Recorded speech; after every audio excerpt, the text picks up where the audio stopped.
I bring out a sad news. They finally found the young lady, Kanaya Jennings, the 18-year-old that was missing out of Missouri. So if y'all remember the white boy, Blake Patrick, who they originally arrested, it was him and two people who he was associated with. On November 3rd, Blake and Keenan, they drove all the way to Portersville to pick up Miss Jennings from her residence. All three of them returned back to their home on Ash Street, right?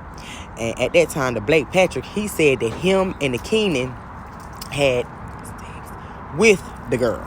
Now, the white boy said that the Keenan boy put some socks inside her mouth to stuff her for whatever reason. And the white boy said that the boy, Keenan, he tied her up, put a blanket over her head, and stuffed her inside their car.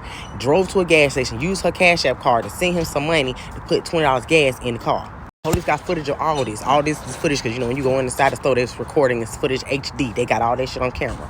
And the little ugly ass boy was broke, a perv. And they drove to the girl Jennings' residence, put her cell phone somewhere over there, and they drove back to the Ash Street residence where, Keenan and them stayed. All this while, the poor little girl, Miss Jennings, she was still tied up with the blanket over her head. Then the little white boy said, when they got back to their house, right, on the Ash Street house, he said that's when the Donalds, the brother, was sitting on the sofa. And he seen them walking with the girl tied up with the blanket on her head and tied up and all that there. So he knew all this was going on. That's when the boy Keenan took her in the room again and raped her again. But this time the white boy said that she was in very bad shape at that time, and he said then that's when he said he grabbed the car. That's when he stole the Nissan Frontier and left. He left her there with the Donald boy and the Keenan. All this time, when they looking for this little girl, looking for her, searching for her, the boy Donald, he posting, he having a good time, posting about his stupid ass alma mater and shit, and alumni this, alumni that.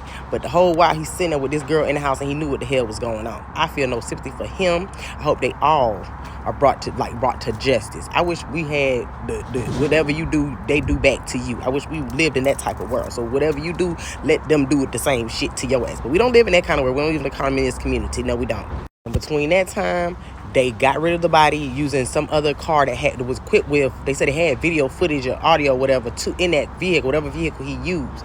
But he disabled that shit so they wouldn't have that. I guarantee I'm going to keep y'all updated with this one. And I send my deepest condolences to the family. I know y'all going through a hard time. I waited a little bit before I brought this story together because they was the ones that reached out to me in the beginning to post and help search for the young lady. And I really thought that she was going to be found. I did not expect this to go in this direction at all. And this brings back some really, really bad memories for me.